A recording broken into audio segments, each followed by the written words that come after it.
Well, hello everyone, this is CB Smallwood, and you're at the place where we talk about making comics. Today we're going to talk about the mindset, a good mindset maybe to have when it comes to making comics, especially for those on the indie scene or people that are beginners or intermediate level type of artists or creators. So we're going to delve into that a little bit about mindsets. But before we go into it, and this is very much related, I kind of have to give the backstory here, is my character Wildcat. I created this character back in the 90s, though he's went through several iterations from then to now. And so this is his current state. He has a red rock arm, these black claws that seemingly could cut through anything. And he has a cybernetic eye. He's got these weird face tattoos, kind of bulky and stuff like that, and he's got boots on. That's a latest thing. And spoiler alert, he comes up out of the grave after being buried for like decades. So he's sort of undead, but not. And he's got these animalistic urges. When I think about these boots, I kind of wonder, can boots withstand being in a grave for several decades? And I'm not talking about one of these modern graves where they put the the tomb thing over you, over top of your casket and stuff like that. This is more like just kind of like a cheap wooden casket, if that, and water and stuff seeps. Well, anyway, doesn't matter. It's comics, folks. I try my best to make things as, I guess, realistically plausible. That's the phrase I'm looking for. Realistically plausible enough to where you can suspend your disbelief and enjoy the fiction, okay? But every once in a while, you have to kind of give a creator, cut them a little bit of the slack, because obviously a character like Wildcat doesn't exist in real life, but it is cool. So anyway, let's get to talking about the mindsets of making comics and this sort of thing. So this is my comic book creation. This is my character Wildcat. I started drawing this page because I got bored. I've actually skipped ahead like 20 or 30 pages in my comic that I'm working on because I got tired of just drawing people walking around, talking, shaking hands, and doing that sort of business. And I was like, I want to draw some Wildcat. I want to get to the good stuff. Because sometimes you have to get your enthusiasm back up. You know what I mean? Because when you're in a grind and you're working on comics and stuff like that, it can be a little bit torturous, Reminds me of Todd McFarlane when he was talking about when he had to draw boring scenes. He tried to find ways to make them interesting by doing extreme close-ups or weird angles or Dutch angles and all these different things to make something that is ordinary a little bit more, And directors do this all the time. They take boring scenes and they find ways through camera angles and sound effects and stuff like that to kind of spruce up something that otherwise would be mundane. So, just kind of throwing it out there, spitballing as stuff's coming to me. And did I even hit the record button? Oh, yes, thankfully I did. So, mindsets. So I'm working on this page and I run into a problem. What's my problem? So I'm drawing this rock arm.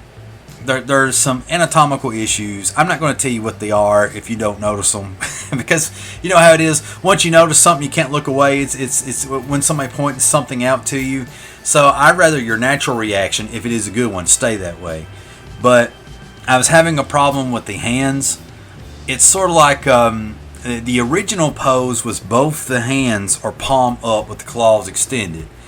And for whatever reason, the rock hand version, I just couldn't get it looking right. It looked odd. It looked very anatomically off, And I'm not a guy that's really about super 100% anatomical perfection when it comes to putting stuff on the page. I'm more about how it makes you feel, stuff that just looks cool, And sometimes you kind of have to fudge things a little bit. But in this case, the rock hand that I was drawing just looked crappy. And so I tried to make it into a fist. And that wasn't working. Then I tried to go back to do the original thing again. And that wasn't working. Then I tried to do this and that with the hand. And no matter how I posed it, it just wasn't working. So eventually I found some reference. That helped a lot. But then I ran into a new problem. And the new problem was now the regular claw hand is itty bitty compared to the rock hand. Now, some of you be like, well, maybe his rock arm be larger than the other one. Well, I want them to both be the same size. You know, I don't know why. That's just how I want it. But so as I was thinking about this, what ended up happening is there's a lot of elements in the background that I haven't inked yet. You know, because I'm inking this over top my pencils. I'm kind of avoiding doing the legs. I'm avoiding doing the hand because there's a lot of things I'm wanting to flesh out or figure out beforehand. What ends up happening is, I don't want to say I had an epiphany, but that's the only word I can use, right? I had an epiphany. I had a moment of clarity, if you will, where I was just sitting there and I was thinking about, you know, what I'm actually getting accomplished and where I'm at as an artist. And this, I think this is important for some of you to hear. Not that I'm some great be-all artist or anything like that, but I'm the type of guy that I feel like if suffering from my art type of dude, okay? I'm suffering from my art, and it's no fun when it's like that. And if there's anything I can say to make your artistic or making comics journey or creative endeavors easier, then learn from my mistakes. That's basically what I'm saying in a convoluted way. Learn from my mistakes, my friends. The mistake that I made is maybe being a perfectionist.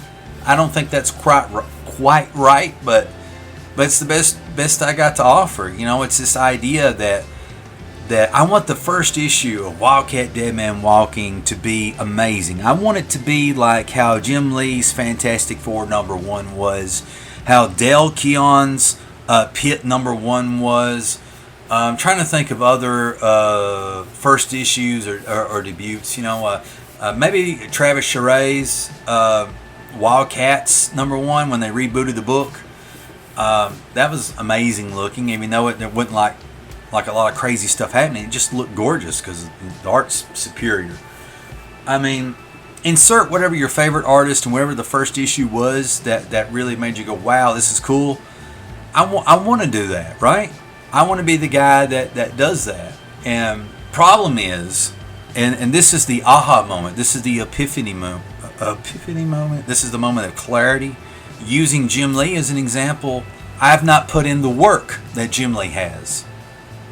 I've not put in the work. You know, I've got, I think, I got 2 comic books under my belt, maybe 3. I think it's 2, just 2. Both of them are anthologies. One was, I got to do a 7-page story, I think, in the 100s Anthology Volume 2. It was a sci-fi story called Space Wolf. And then another anthology all about my character. Very thankful and blessed for everyone that contributed to it. You know, it's awesome. I did like maybe 2 stories and then an ongoing story that connected everything together in that. But that's my body of work. Now I've got other stories that I've drawn that are not published because they're not finished largely. So I don't know if I can take credit for those or not, but the point is, 2 comic books versus Jim Lee's what? It has to be several hundred comic books at the moment. Definitely over 100, wouldn't you say? Jim Lee's definitely made 100 comics, right? More than that. And I start thinking, you know, like, I beat myself up as an artist when I work on stuff and things ain't coming out right and all this other stuff because obviously I don't know what I'm doing. And then I have to figure it out, you know, and I have to develop the mental muscle, the figure it out muscle. And that's something else. That's a whole thing I could do a whole video on, is developing the figure it out muscle. Your brain is a remarkable computer. It's a remarkable machine. And one of the things it does is you ask it questions and you feed it as much data as you can and it spits out answers for you. And it's the figure it out machine. And as a comic artist, you know, when you're working on stuff and drawing things you've never done before, you have to figure it out. And so your brain's like, okay, I don't know how to draw this car that they're talking about.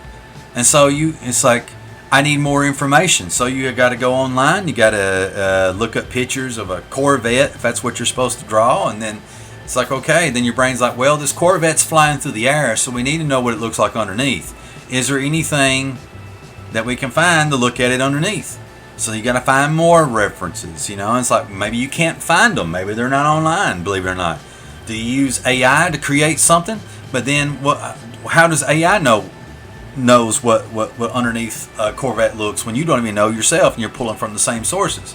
Then it's like, well, do you go buy a model car to figure it out? And so forth and so forth and so on. The figure it out muscle. And it's stressful, you know. And so I got this figure it out muscle trying to figure these things out, and I realized that I need to quit beating myself up so much, you know. Quit being so hard on myself. I don't want to be lax. I don't want to imply that I do not want to put out my best effort, because I absolutely do want to put out my best effort and will continue to do so. But the thing is, at some point, you got to move on from the page. You got to move on, because if you don't, all you have is one comic book page to compare it to Jim Lee's 100 issues worth of comic books. And the other thing that I want to point out, and this is probably the most important thing, is skill. My skill versus Jim Lee's skill. And this isn't like me versus Jim Lee. It's me versus every accomplished comic book artist in the industry, past and present. When I look at all those people, and Jim Lee, using that same example, you know, Jim Lee was not born Jim Lee. And some of you are going to be like, that's the stupidest thing you've ever said, CB. Well, listen to me. Hear me out. Jim Lee was not born Jim Lee in the sense of like he was born. I don't think Jim Lee is actually is his name. I don't know what his Korean name is.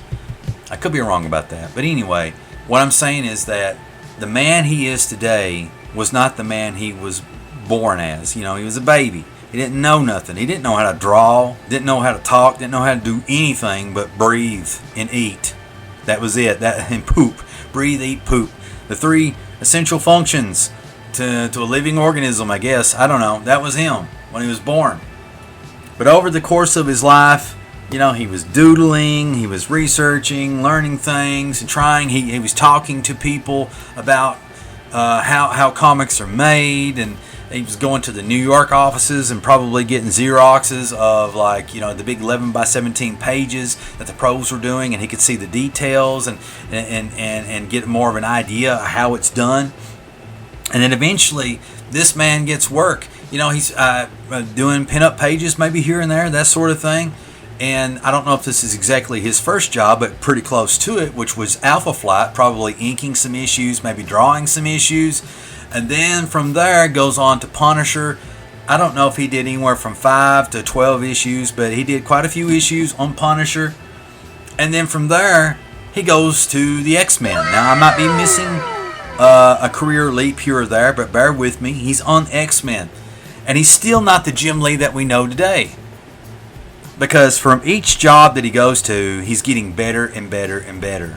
He's learning new things. And then by the time he's on X-Men, he's went from the John Byrne and a little bit of the Barry Windsor Smith hybrid and something else. He starts interjecting Arthur Adams into his work. Arthur Adams was like the biggest stud of all time back in the late 80s, early 90s. He was the bee's knees, but he wasn't doing much work. But when he did, everybody paid attention to what he was doing and took notice. I mean, we're talking about Todd McFarlane, Rob Liefeld, Eric Larson, probably quite a few others. I can't remember who they are. Basically, the Image founders.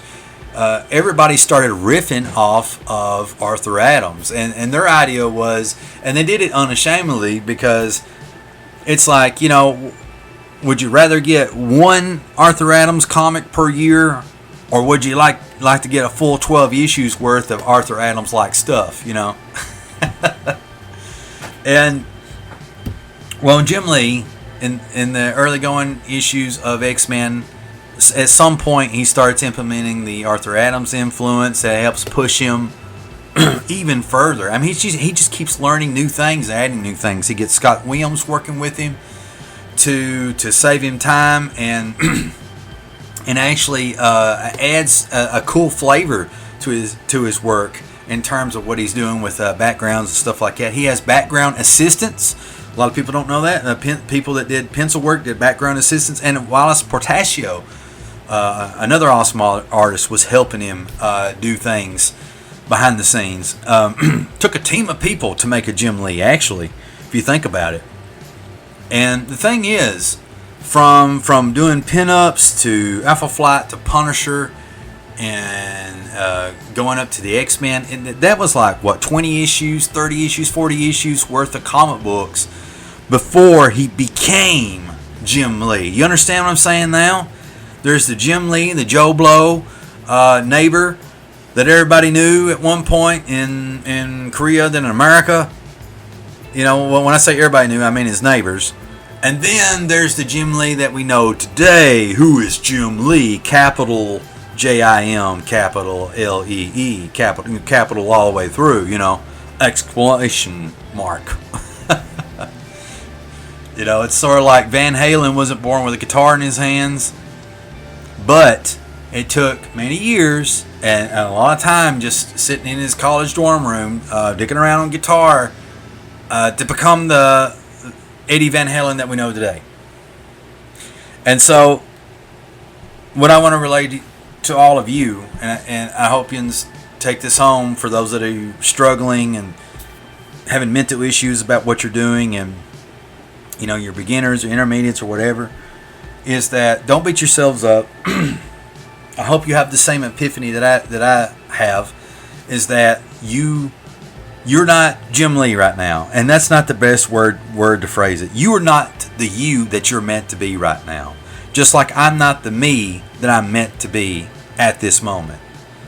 So how do we get from where we're at to where we want to go?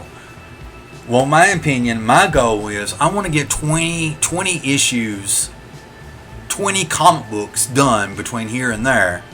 And I feel like at that point, I should be pretty good. I'm not going to say I'm great, but I'll be competent. And that's my goal. So it could be like a couple of issues of Wildcat, a couple of issues of some of my other characters and stories like Tengura or Star Fury or what have you. You know, just as long as it's a comic book, you know, 20 pages per issue, that type of thing. And hopefully by the 20th book that I do, I might know what I'm doing. And in the meantime, there's this thing that really crushes my soul. It's like, Wildcat is a childhood character of mine. Wildcat is a precious creation of mine. And it's like, I want to do him justice. I want people to be like, wow, that is a cool character. You know, I'm excited to read your book, you know, just based on the art alone. And hopefully the story is the thing that's going to make you want to stick around. I've come to realize that I just need to try my best.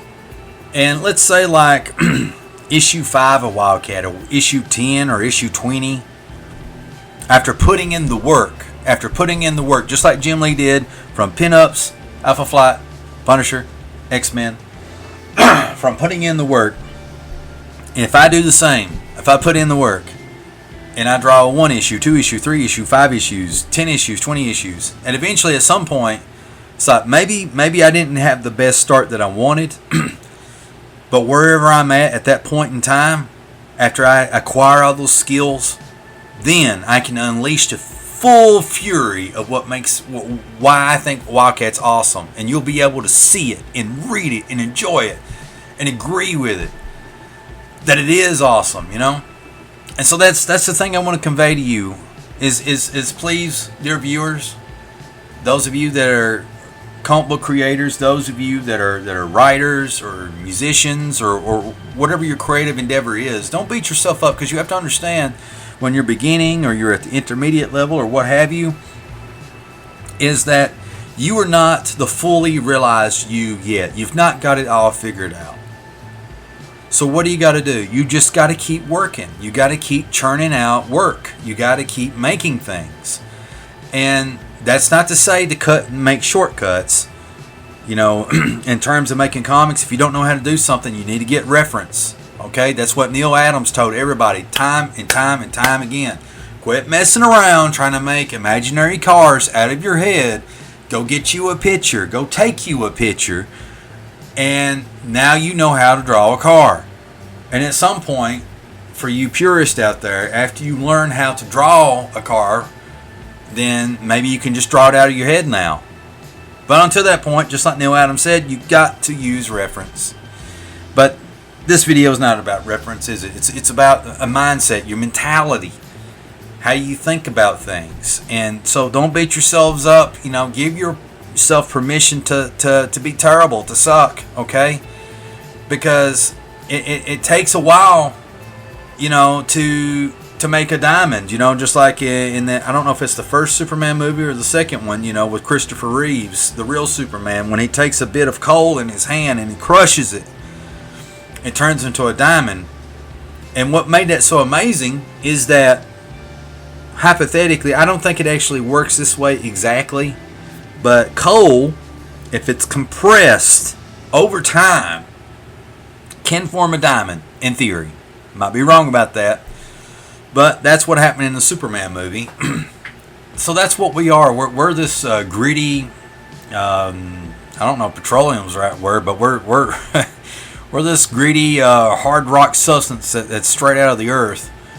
People throw us into furnaces to keep warm at night in some parts of the world. But if we're left alone and over time and over much pressure, something special comes out of that. And so we need to embrace the pressure and challenge ourselves to continue to be better, but also at the same time realize that we're not perfect, realize that we still have a ways to go, realize that to be the person that we're meant to be, we have to have a lot of work under our belt to develop those skills.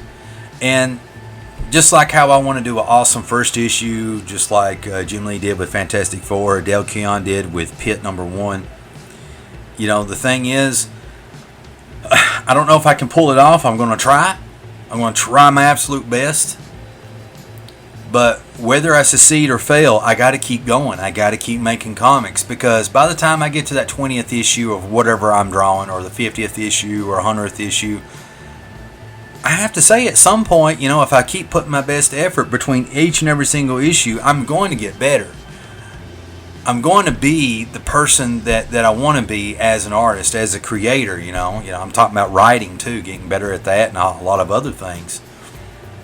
So, whoever's hearing this message, I hope it rings true to you.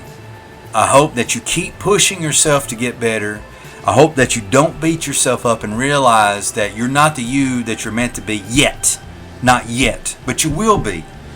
But to get to that point, you got to keep working. You got to keep making comics. You can't rest on your laurels when you do one cool drawing and kind of do this bit and call it a day. No, don't do that. Keep working. Keep working at it. Keep chugging. And I know it's hard. For those of you that are kids and teenagers, maybe focus is your problem. But I promise you, once you become a true blue adult in your late 30s, your 40s, 50s on up, now you have families. If you don't have families, at least you have adult responsibilities where you got bills to pay and that sort of thing. You got demands on you and demands on your time. So stuff gets harder. And so, if you can take 30 minutes a day just to work on whatever it is you need to work on, then do that. And I promise you that will stack up and add to something wonderful. But you'll never know unless you commit yourself to making it. You'll never know. And so that's all I wanted to do. I just wanted to make this video. I probably need to cut it off. I might have rambled a little bit. But I love y'all. I appreciate everything that you do. I appreciate you checking out my channel. I also want to say that I've not done much mental junk food videos here where I talk about the pop culture, horror, and fantasy and comic book news, because there's not been much that's been terribly too interesting to me, and I figured it wouldn't be interesting to you either. And so I kind of just sit around and wait till I find good stuff, but hopefully good stuff will turn up so I can make more videos. Anyway, hang in there, guys. Until next time, stay spooky. Carpe diem, friends. And I will see you in the next video.